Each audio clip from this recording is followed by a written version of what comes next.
Welcome, and thanks for joining us for another episode of Co-Girls on Air, a podcast exploring all things technology, female leadership, careers, education, and topics within the nonprofit sector. On this episode, we interviewed Abby Fitch, who is on the board here at Co-Girls United and works at Amgen. Join Makayla and Abby to hear more of her story.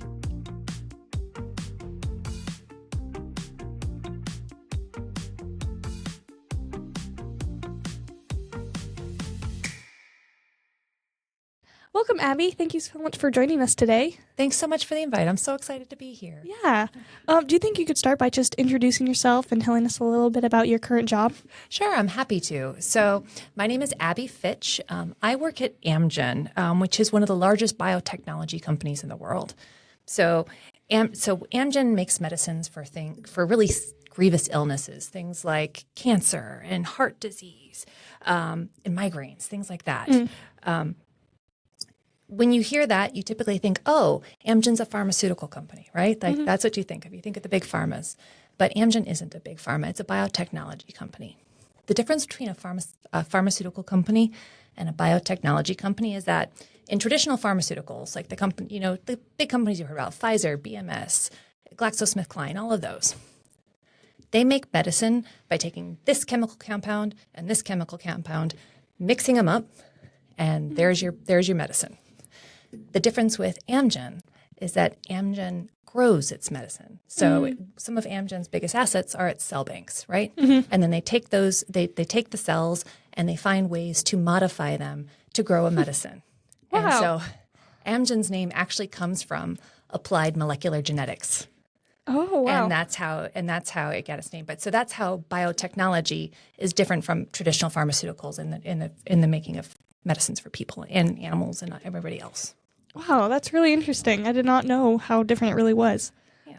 I didn't talk to you just even about my job, though. I just talked to you about Amgen. So in my role, I lead the customer care and experience team in Amgen's technology organization. So what that means is that I own a variety of different areas. I own things like devices, collaboration technologies like Microsoft Teams and email and WebEx and Miro for whiteboarding, all across the enterprise. Amgen's in over 100 countries. Wow. So we make sure that all of our staff around the world have all of those solutions. On top of that, I own our IT service desk, which supports our staff worldwide. And I own our enterprise service management platform called ServiceNow. Wow. So that's kind of the area of scope of my responsibility for my specific job. So we get to make sure that everybody that has what they need to do to help fulfill Amgen's mission, which is to serve patients. Oh, that's wonderful. And you really have your hands kind of all across the board. So did you always want to go into this field, or was this something you kind of came into later in your career? That's a really good question. I guess I'll give you a little background about myself. So I come from a fairly privileged upbringing, okay? I have my parents are married. They've been married for 50 years, solid middle class background, middle of three girls. I was really lucky. I was really smart in school, and I had dreams of going off to a, really well-known institution, a really well-known university, and studying something like literature and history, because I've always loved those topics. But, and I got in. I was smart enough to get in, but I couldn't afford it. Like, that's the bottom line, is that I couldn't afford it, and I wasn't prepared to go into debt to do that. So it was a lesson to me. It was something I learned really quickly because it was something I'd kind of dreamed about, right? Yeah. That was a moment in my life where I learned I need to be able to take care of myself and find ways to make sure I am secure enough to take care of my own dreams and not wait for other people to make sure that they are handled for me. Right. It was a really important lesson for me to learn. And so when I looked at college, I was really lucky. I got a full ride to college on a scholarship at somewhere else. And I said, well, what can I do at this college to make sure I am prepared to take care of myself in the future? And that's business, right? That is a very reasonable way to approach life, to make sure that you have a good income and can take care of yourself and make a contribution later on. So when I started looking at business, I started looking like, well, what do I want to do, right? What do I want to do in business? And I thought about going into investment banking, because when you're in business school, that's kind of the prestige job, right? Everybody wants that prestige job. Well, I had friends who were in investment banking, and I would get 10 minutes of their time on a Sunday night when they were calling me from work. That wasn't what I wanted for my life. So I started looking into, well, I don't really know what I want to do, so maybe I should try consulting, because consulting gives you exposure to so many different things. Right. Yeah. So many different things. And one area of consulting that always has demand is technology consulting. And so that was how I got into tech. Okay. And I discovered that I really liked it. Like, I liked fitting things together, finding solutions, getting to feel like I'm helping people, you know, and also importantly, I constantly get to learn. Right. Those are really just important things. So it was just kind of a natural fit in how it came together. But was it something I thought of when I was in third grade? No, I didn't. You know, knowing what I know now, do I think that's something I would have loved? Yeah, but I didn't really know much about it at that time. No. Wow. I love it when there's a path into finding what you really wanted to do. So what would you say most surprised you when you started out in this industry? I would say the most important, or the thing that surprised me the most, is the consistency of change. I didn't have any idea. Like, I kind of thought you went to university and you learned everything you needed to do, and then you went out into the workforce, and that's kind of what you did. Right. And that was your path. And well, that's true in a way. What you're doing in even a single job can change over time, because you're responding to the environment, whether it's environmental, whether it's political, whether it's economic, whether it's personal. You're always having to change to adapt to different situations. Right. And you can and you should change your mind and want different opportunities because of those changes and because of the things that you're seeing out in the world. It makes perfect sense, and it's a great thing to do. I don't think I realized how much I would see change, or how much I would be constantly adapting to it. You know, just when I was out of school, I kind of thought I was good on the learning front once I finished with school, but it's a lifelong journey. It really is. Yeah, always learning. Doesn't stop when you get out of school. At all. At all. So it was an important takeaway for me. Yeah. I'm just going to kind of shift gears here. Sure. What kind of skills do you believe are essential for IT professionals to develop in order to align more closely with business operations? I think there are some basic fundamental ones to start off with. That just it's important for anybody who's embarking on their career. You know, listening. There are so many times where people don't honestly listen. They just wait for their own turn to talk. You need to hear, take it in what people are saying and incorporate it into your planning and your ideas. You need to have curiosity and critical thinking as to understanding, like, ooh, how does that soundboard work over there? And I wonder if I can learn about it. And is that the best soundboard for this job? Or is there something else we could be doing to do it better, right? Like, having that kind of intellectual curiosity and going out and trying to figure it out and what the best way forward is, those are immensely valuable skills, no matter what industry you end up in. Another thing that I didn't realize when I was getting out of college is financial literacy is also really important. Yeah. Like, being able to do a job is one thing, right? But being able to talk about how that thing translates into a company's profitability, into its margins, that is how you actually make an impact. Of are we making a change that's important, or is this a nice to have? Right. Are we really going to have a measurable impact on the company's success overall? Right. I would also say, operational knowledge of how the different business functions work together is really, really important. But but that comes along with time once you've been in a company and have exposure across the organizations. I really think, staying curious and continuing to use critical thinking skills are the biggest and most important foundations of success. Yeah. Well, and I liked what you said about the difference between, listening and just hearing what people have to say. So can you kind of go in more depth what a day in your life looks like now? Sure. Well, probably like a lot of people, my day is a lot of meetings. Yeah. So I have a team that's distributed all over the world. Okay, so I have to spend a lot of time on conference calls. And in any given day, I'm probably in a couple of hours of meetings. about different initiatives that are ongoing, whether it is a upgrade of a platform or whether it's a merger and acquisition activity for the organization or whether we are preparing for the grand opening of an office. Okay. Any one of those. And then I try to make time as well every day to have one-on-ones with different members of my staff. Just hearing what they're going on, what they're doing, how things are going for them, what they're worried about, any important updates they have for me so we can talk about their career development. I try to make that time every day to talk to members of my team to make sure things are going well. And then I also have some time most days talking with the technology leadership team across Amgen, talking about the bigger picture of how are we going to drive that organization forward throughout the year and what we're looking forward to in the next year of how we're going to continue to shape and change and add value to the Amgen organization overall. Oh, wow. So would you say, so you kind of have a technology side and then a more personal side. Do you have a favorite between the two, or is there one specific thing that you enjoy most?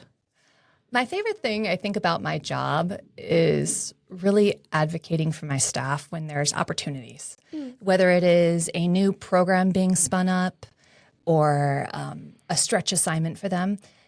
I just have the most amazing team, and I love to give them the chance to keep growing their skill sets in their careers. So that's probably my favorite. That's wonderful. And I can tell you genuinely care too.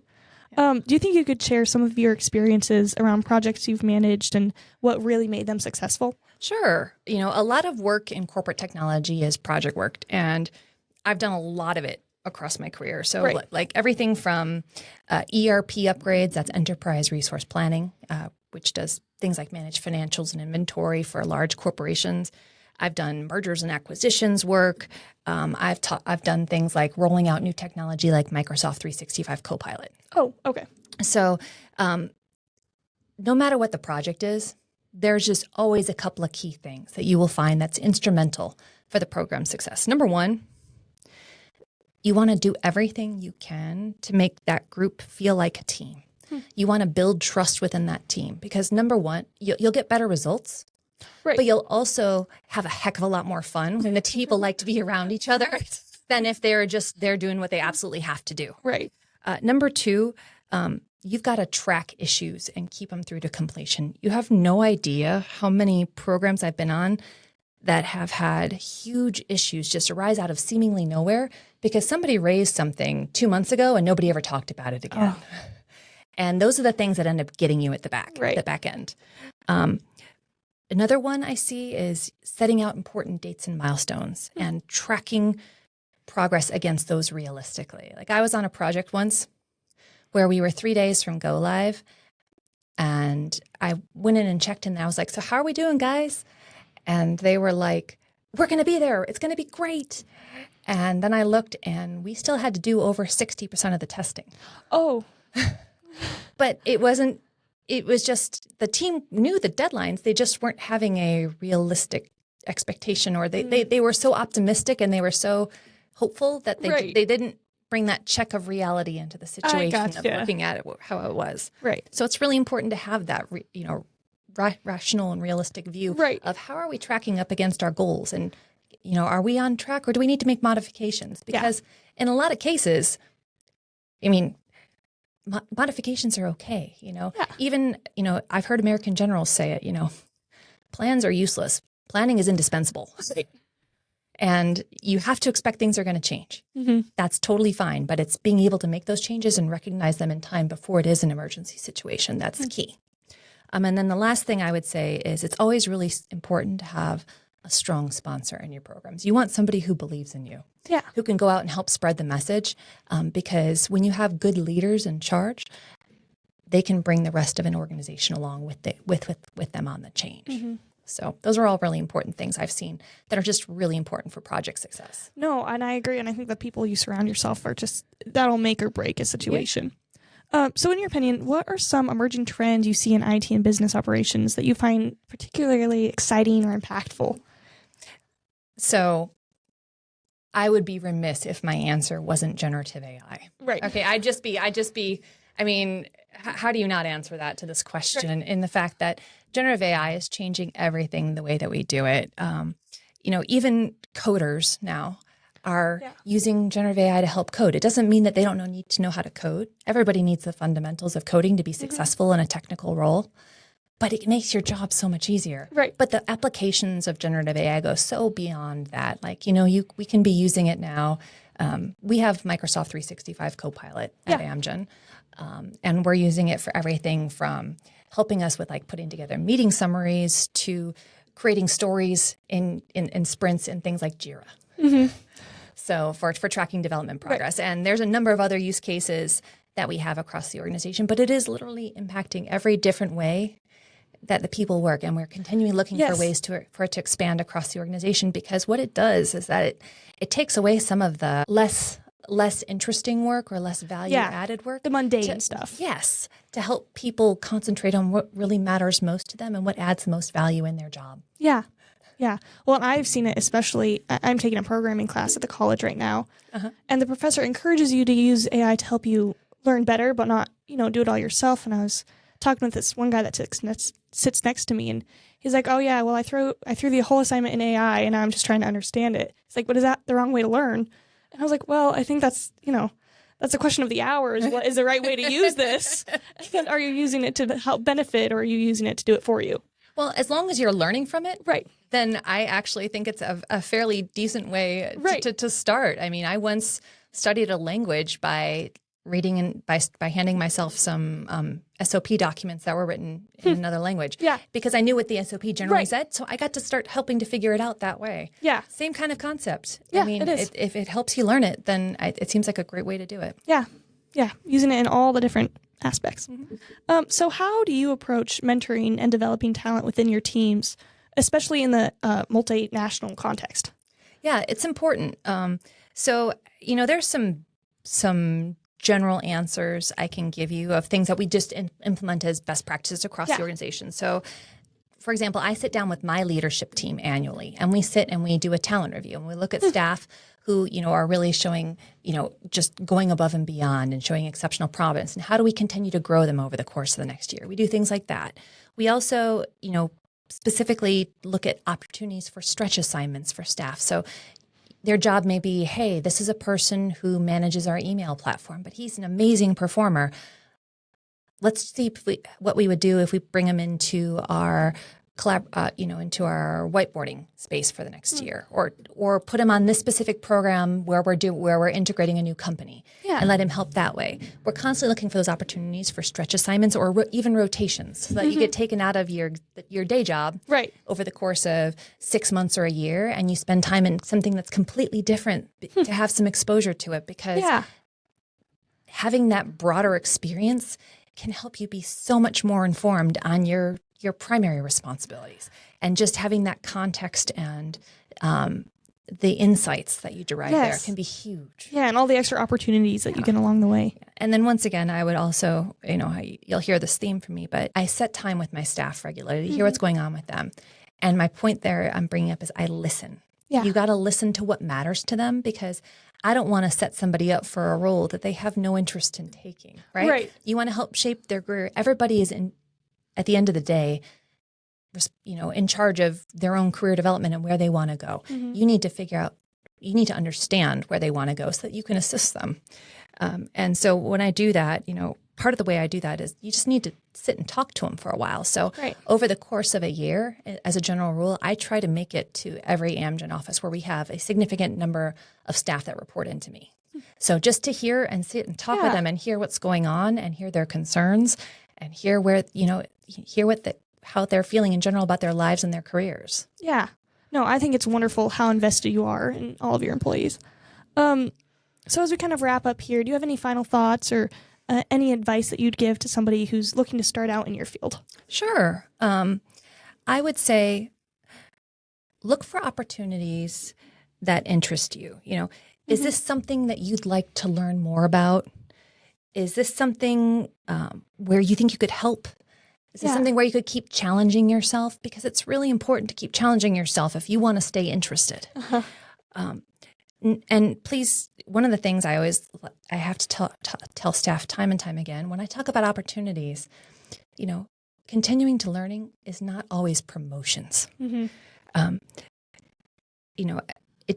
sometimes as I've moved throughout my career, when I found a new opportunity, it was a lateral move just because it was something new I wanted to learn more about in a different space.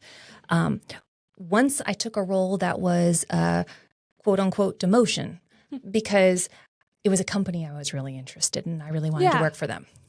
And that was my way to get my foot in the door. Right. That was Amgen. Actually, I took a demotion to get a role at Amgen. But it's always just looking for, where do I want to go and how do I continue keeping myself interested and challenged on how to get there? Don't always just be worried about how am I going to get my next promotion, because that will make your career very, very narrow, and you'll probably get bored and burned out. Wow. Well, thank you so much. This has been incredibly insightful, and we really appreciate you coming to the show today. It's been such a pleasure. Thanks so much for having me. Thank you for listening to this episode. Next time on Co-Girls on Air. I have had several people come up to me and ask me how do you start a podcast? And I had a few of those conversations, but I honestly just kind of winged it at first and then continued to improve upon it. So I guess less talk and more action. Just try it out.